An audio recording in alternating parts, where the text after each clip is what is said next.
I want to follow up on a cliffhanger of sorts that I had mentioned, which has to do with Sting, Triple H. Now, look, we can all be in agreement. The way WWE has been utilizing Sting, it's been okay. I won't say it's been on point. It's been okay. They got the whole vigilante thing going on and everything. It's okay, but it's a little rough around the edges. And we're in a situation right now where we have about 3 Raws left before WrestleMania. And these guys, they really got to start bringing it home. As let me make sure I'm accurately reading that right. Yeah, we got 3 more Raws, as WrestleMania is going to be hitting on Sunday, March 29th. So we got 3 more Raws to really, really drive home these main key event matches, if you will. And the Triple H Sting is one of those. And I just can't help but look at the situation. Don't get me wrong. I'm not bashing the Triple H and the Sting match. I feel in my heart of hearts, when those guys get ready to deliver, it's going to be freaking classic. A lot of us are going to just kick back and we're going to enjoy the hell out of that match. I promise you that. But see, here's the thing. You think about the way Sting came in. We were first introduced to him at the Survivor Series pay-per-view, where he interfered in that main event match, got the Authority out of power and everything. Then you think about that one episode of Monday Night Raw where Sting interfered in a John Cena match, helped John Cena bring back Dolph Ziggler, Eric Rowan, and Ryback. So you got the icon Sting just really, really sticking it to the game Triple H. And Triple H is just in this position, where he's like, God damn it, I'm going to get my hands on Sting. I'm going to kick his ass. He's poking his nose in my business. I'm going to show him who's boss, This rivalry, this program has mainly been relying very heavily on the shoulders of Triple H. And I have a little bit of a problem with that, because Sting has not said a damn thing since he come up WWE programming, main WWE programming. And we know he can talk because we've seen him pop up on a few of the WWE Network specials. For sure, the Ultimate Warrior piece, we saw it pop up on there and everything. And we're kind of like, okay, all right, yeah, he could talk good. And those of us that have been following his career for a very long time, from his days at WCW to his time in TNA Wrestling. Some of you are probably like, TNA who? But TNA Wrestling. You're like, okay, we know Sting can talk. He's not like a Mr. Perfect Kurt Hennig or a Dwayne "The Rock" Johnson or Chris Jericho, but he could cut a decent promo. Why isn't this guy talking? That is the billion-dollar question, and I don't know, maybe WWE is kind of saying to themselves, less is better. They are just so marveled and so relished in the paint, the trench coat and all of that. I mean, don't get me wrong, that moment where Sting stood in the middle of the ring with Triple H at Fastlane, no words were spoken by Sting. He just has Triple H in the corner with the bat, points at that WrestleMania sign. That was a perfect moment right there. That was a solid freaking moment. But what's really been missing from this is Sting explaining why he's in the WWE, why he's been poking his nose in the business of Triple H.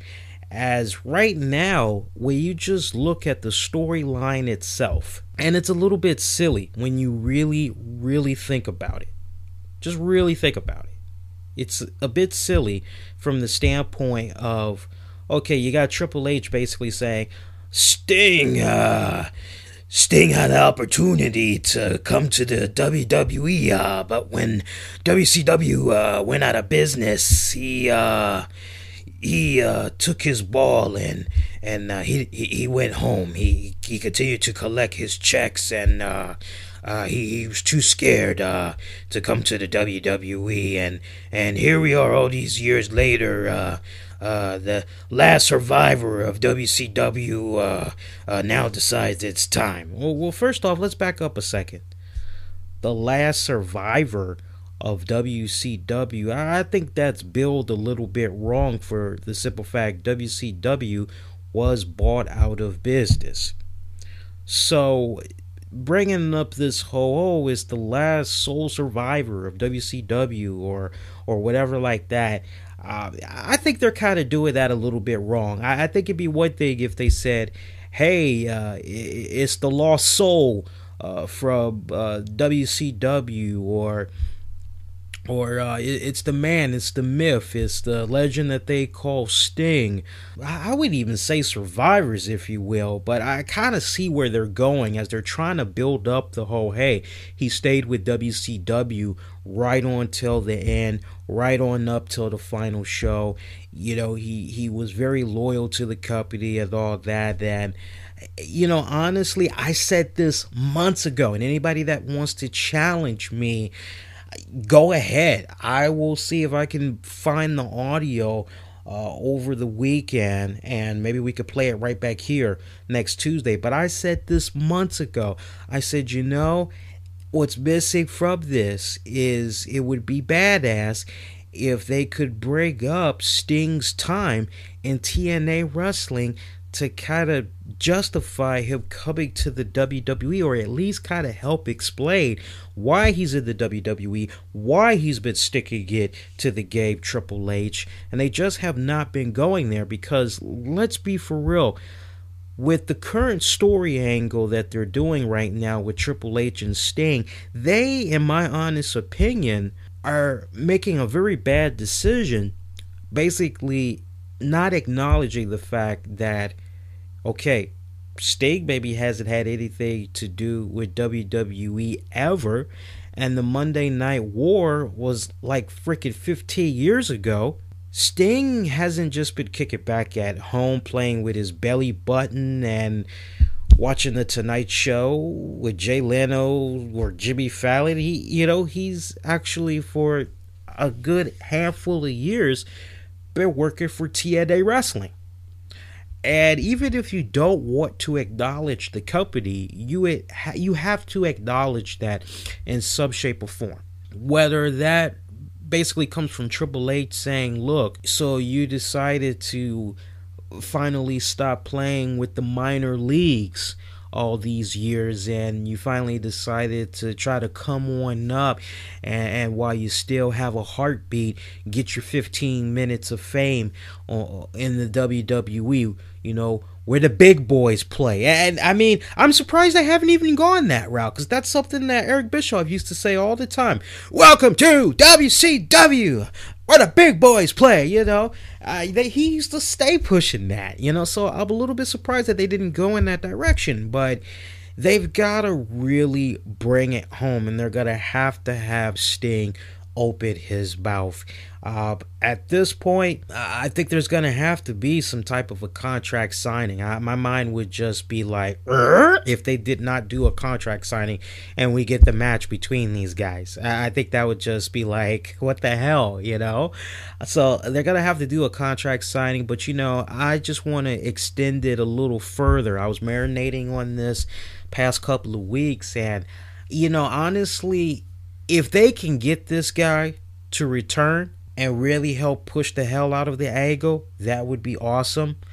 But I would love to see a situation come about where just randomly, just let it be a spontaneous thing. And I promise you, WWE, if you look into this and you can make it happen, you for sure will be talked about if you make this move go down. But I think WWE needs to see if they can get the services of Eric Bischoff to really help push the hell out of this match. Now, some of you may be looking at that and you may be saying, Lee, whoa, of all the people, Eric Bischoff, you're kind of jumping out there a little bit. What the hell? Those of you hardcore WCW fans and all that, you hardcore Sting fans, you'll definitely see the connection that I'm making right there. But who better that knows about the icon Sting than Eric Bischoff. Worked with the man in WCW, worked with the man a little bit in TNA. Who better than to really help push the program even more than Eazy-E?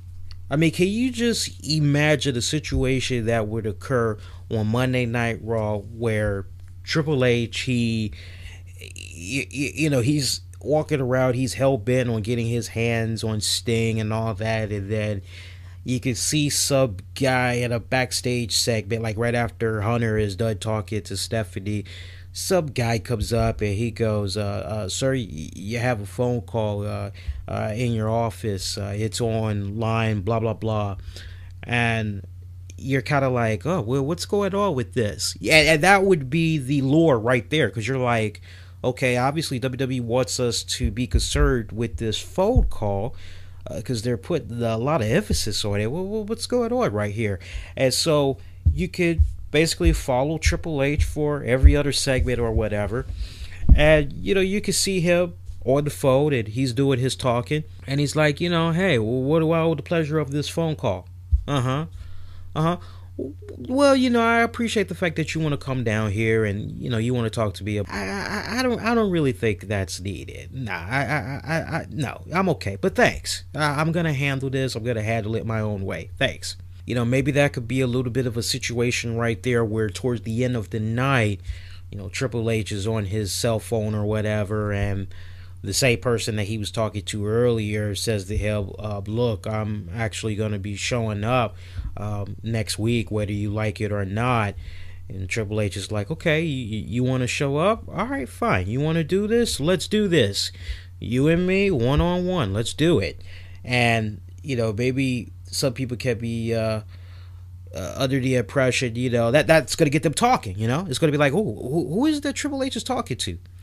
And then the next week, you have, Triple H do this nice, good build-up for maybe about an hour or 2 hours or whatever.